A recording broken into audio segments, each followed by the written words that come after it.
Gold, trusted gold buyers. మీరు తాకట్టు పెట్టిన బంగారాన్ని విడిపించి ఈ రోజు ఉన్న మార్కెట్ ధరకు కొనబడను. మేల్ కమెడియన్స్లో దగ్గర దగ్గర 1000 సినిమాలు చేశాడు ఆయన, బ్రహ్మానందం గారు. మేల్ కమెడియన్స్లో రికార్డు అది. ఫిమేల్ కమెడియన్స్లో రికార్డు రమాప్రభ 1200 సినిమాలు చేసింది. ఆ రికార్డు ఎవరు బ్రేక్ చేయలేరు.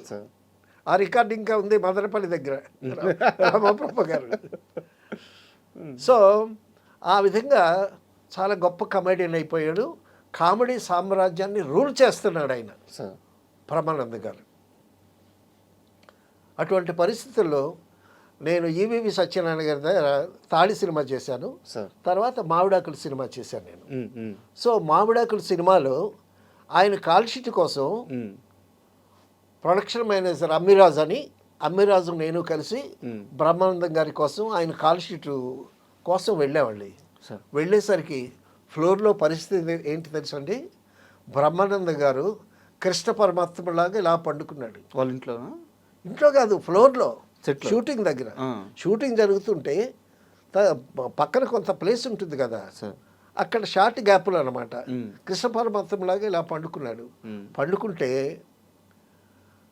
ఎంఎస్ నారాయణ గారు, ఏవిఎస్, గుండు హనుమంతరావు, ఎల్బి శ్రీరామ్ కమెడియన్స్ అంతా ఈయన పండుకుంటే ఆయన చుట్టూ కూర్చున్నారు. ఓకే. చూసి అమిరాజ్ ప్రొడక్షన్ మేనేజర్ ఏమన్నట్టు తెలుసండి, చూసారా బ్రహ్మానందం కాళ్ళ దగ్గర వీళ్ళట్లా చుట్టూ కూర్చున్నారు, అట్టా వెలుగుతుంది బ్రహ్మానందం గారి దివ్య అని అన్నాడు. మరి వాళ్ళు స్పోర్టివ్గా కూర్చున్నారు, బ్రహ్మానందం గారిని కాదని దాటి వెళ్ళేటటువంటి సాహసం ఎవరికి లేదు. కామెడీ సామ్రాజ్యాన్ని రూల్ చేస్తున్నాడు బ్రహ్మానందం గారు. చక్రవర్తి కదా ఆయన, చక్రవర్తి, హాస్య నట చక్రవర్తి. సో అటువంటి పరిస్థితుల్లో ఆయనతో మాట్లాడాము, కాల్ షీట్ తీసుకున్నాము, అంతా అయిపోయింది. అయిపోయిన తర్వాత నెమ్మదిగా ఈవి సత్యనారాయణ గారు ఎంఎస్ నారాయణ ఎంకరేజ్ చేశారు. ఈయన్ని ఫస్ట్ ఎంకరేజ్ చేసింది రవిరాజ పెనిశెట్టి. అవును, రుక్మిణి అని సినిమాలో చిన్న చిన్న వేషం. ఆ రుక్మిణి సినిమాలో అనుకుంటే తాగుబోత వేషం ఇచ్చాడు ఆయన. తాగుబోత చాలా అద్భుతంగా చేశాడు.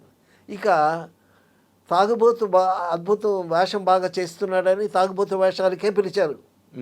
అయితే బ్రహ్మానందం గారి గురించి నేను మామిడాకుల కాల్షీట్ తీసుకొచ్చాను కదా, సో షూటింగ్ అంతా రెడీ చేసుకున్నామండి. నేను ఒక ఆర్టిస్ట్ని రెడీ చేశాను. ఒక ఆర్టిస్ట్ని రెడీ చేస్తే ఈవి సత్యనారాయణ గారు వచ్చారు. ఈవి సత్యనారాయణ గారి కారులోనే బ్రహ్మానందం గారు వచ్చాడు. ఓకే. ఇక్కడ ఒక వేషం ఉందని అదే ఆయనకి ఇన్ఫర్మేషన్ మరి ఎలా తెలిసిందో బ్రహ్మానందం గారికి. ఆయన ఈవీవి సత్యనారాయణ గారు బ్రహ్మానందం గారు కారులో దిగారు. కారులో దిగంగానే నన్ను జయకుమార్ అని పిలిచాడు ఈవీ గారు. దగ్గరికి వెళ్ళాను. పలానా వేషం ఉంది కదా, అది మీసాల భాస్కర్ చేత వేయించు అని అన్నాడు. మీసాల భాస్కర్ అని తెనాలి. అతనేమో బ్రహ్మానందం గారిని నాకు వేషాలు ఇప్పించమని బతిలాడుతున్నాడు. ఓకే. సో బ్రహ్మానందం గారిని తీసుకెళ్ళి తెనాలిలో బ్రహ్మంగా నిర్మాణం చేశాడు. అతని అభిమానం చూరుకున్నాడు. ఆయన ద్వారా వేషాలు సంపాదించడం కోసం ఈ విధంగా అనమాట. సో బ్రహ్మానందం గారు చెప్పినటువంటి వ్యక్తికి వేషం ఇవ్వమన్నాడు ఈవీవి సత్యనారాయణ గారు. నేను ఆల్రెడీ ఆ వేషానికి డైరెక్టర్ గారు వచ్చేసరికి ఆర్టిస్ట్ అందరూ రెడీగా ఉండాలి కదా. ఒక ఆయన చేత మేకప్ వేయించి, ఆ డ్రెస్ వేయించి, ఆ గెటప్ అంతా చేసి ఆయన నుంచా. ఆయన ఎవరు? ఆయన విజయవాడ అండి, గుర్తులేదు పేరు. ఓకే. తాతారావు ఆయన పేరు. ఆయన స్టీల్ ప్లాంట్ మేనేజర్గా కూడా చేశాడు. మంచి ఆర్టిస్ట్ ఆయన. సో తాతారావు ఆయన పేరు. సో ఇప్పుడు ఈ తాతారావు మేకప్, ఈ తాతారావు డ్రెస్ తీసి ఆ మీసాల భాస్కర్ గారికి వేయించాలి. నేను చాలా ఫీల్ అయ్యాను. మాకు మెడ్రాస్ అని కాదు, ఎక్కడైనా రూల్ ఏంటంటే ఒక ఆర్టిస్ట్కి వేషం ఇచ్చిన తర్వాత, డ్రెస్ వేయించిన తర్వాత, మేకప్ వేయించిన తర్వాత తీయకూడదు. అది తీయకూడదు. తీయించామనుకోండి అతను ఎంత బాధపడతాడు ఆర్టిస్టు. తర్వాత అండి తృష్ణలు అంటారే, అన్ని తృష్ణల కన్నా చాలా భయంకరమైన తృష్ణ కళాతృష్ణ. ముఖానికి రంగు వేసుకునేటటువంటి తృష్ణ ఉందే, ఒక ఆర్టిస్ట్ ముఖానికి వారం రోజులు రంగు వేసుకొని 2 రోజులు గ్యాప్ వచ్చిందనుకోండి, వాడు విలవిల ఆడిపోతాడు. ఆర్టిస్ట్కి ఉండేటటువంటి తపన, తృష్ణ అలా ఉంటుంది. సరే, డైరెక్టర్ గారు చెప్పారు అంటే బ్రహ్మానందం గారు ఎక్కడ ఏ స్విచ్ వేస్తే ఏ లైట్ వెలగాలో ఆయనకి తెలుసు, పట్టేశాడు ఇండస్ట్రీని. అదే. సో అలాగే రాఘవేంద్రరావు గారిని ఇంప్రెస్ చేశాడు, ఈవీవి సత్యనారాయణ గారిని ఇంప్రెస్ చేశాడు, అందరినీ ఇంప్రెస్ చేశాడు. మరి ఆయన యాక్టింగ్, ఆయన రేంజ్ అది కదా సార్ ఆ స్థాయిలో. సో ఉండేది. అంత మేధావి ఆయన, అంత తెలివైన వాడు. అయితే ఏమండి, సార్ చెప్పండి. సీరియస్ సీన్ చేయటం ఈజీ.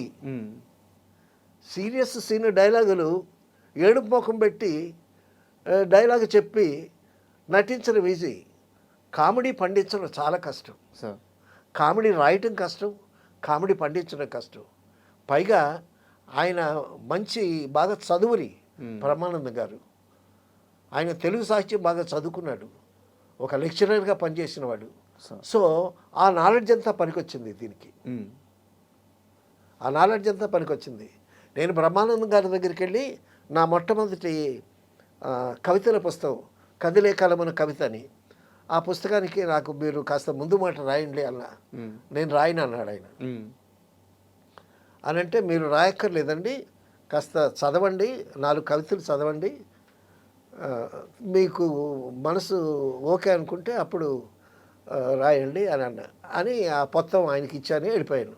వెళ్ళిపోయిన తర్వాత వారం రోజులకు ఫోన్ వచ్చింది, నీ కవితలు చదివానయ్యా, ముందు మాట రాస్తాను రా అని అన్నాడు. అని రాశాడు. ఆయనకి నచ్చాలి, ఆయనకి నచ్చాలి. అంటే he's a man of taste. ఆయనకి ఒక జ్ఞానం ఉంది, ఒక సెన్స్ ఆఫ్ హ్యూమర్ ఉంది, మంచి టైమింగ్ ఉన్న ఆర్టిస్టు. అండ్ డ్రాయింగ్ కూడా చాలా అద్భుతంగా వేస్తారు. బొమ్మలేస్తాడు ఆయన, చక్కగా బొమ్మలేస్తాడు. ఏమండి, ఏమీ లేకుండా పైకి రానండి. సరే, సినిమాల్లో పట్టు పరిశ్రమ ఉంటే పైకి వస్తాను అనుకుంటావు, నువ్వు పట్టుకుంటే 4 వేషాలు వేస్తావు. ఇప్పుడు నీకు ఆ వేషాల్లో నిన్ను నువ్వు ప్రూవ్ చేసుకుంటాను కదా నిలబడేది. అవును. మరి లేకపోతే మరి ఇంతమంది కమెడియన్స్ ఉండేటప్పుడు మరి బ్రహ్మానందం గారికి ఎందుకు అంత హైప్ వచ్చింది? సార్ దీనికి సంబంధించిన ఒక ప్రశ్న ఉంది నా దగ్గర. చెప్పండి. అంటే నేను విన్నది, మీలాంటి పెద్దల దగ్గర నుంచి విన్నదే, బ్రహ్మానందం గారు ఒకానొక స్థాయికి వెళ్ళిపోయాక, ఒక స్టార్డమ్ దాటేసాక, ఇండస్ట్రీకి కామెడీకి కేర్ ఆఫ్ అయిన తరువాత గంటకి ₹1,00,000 రెమ్యునరేషన్ తీసుకున్న ఆర్టిస్ట్ అయ్యారంట, నిజమేనా? And for more videos, please subscribe to iDream channel. Subscribe to iDream Media. Please subscribe to iDream. Please subscribe to iDream. Please subscribe iDream. And please subscribe to iDream. For more videos, subscribe to iDream. please like, share and subscribe to the channel. Congratulations, iDream. Subscribe to iDream. Subscribe to iDream. So subscribe to iDream Media. iDream ki iDream team andarki huge congratulations. Please subscribe iDream Media. Please subscribe to iDream. Subscribe iDream. Please subscribe to iDream. iDream అంటే నా కళల channel subscribe చేసుకున్న నోరు తిరుగుతలేదు, మీరైతే గంట గుర్తు కొట్టండి. For more such videos, please subscribe to iDream. Subscribe to iDream. Please subscribe to iDream. Please subscribe iDream Media. Please do subscribe to iDream. Please subscribe to iDream Media. For best entertainment and information, please subscribe iDream. And don't forget to subscribe to iDream.